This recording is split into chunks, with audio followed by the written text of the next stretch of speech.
pengurusan ini kepada perbadanan, dan perbadanan ini akan pajakkan tapak-tapak perniagaan ini kepada syarikat, dan syarikat ini perlu keluarkan satu memo untuk menghantam, clearkan kedai-kedai pendatang haram ini dalam negara kita, clearkan kedai-kedai warga-warga Aceh ini yang ada dalam negara kita. Buat apa berikan kepada mereka kemudahan, biarkan mereka terus berniaga dalam negara kita, tidak mendatangkan sebarang faedah kepada rakyat Malaysia. Pergi ambil tindakan di kedai-kedai Aceh ini.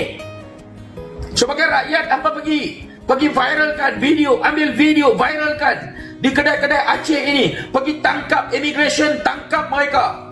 Letakkan satu KPI dalam masa 3 bulan. Pada bulan 11, 12 dan bulan 1. Letakkan KPI, bentras habis-habisan kedai-kedai Aceh dalam negara kita.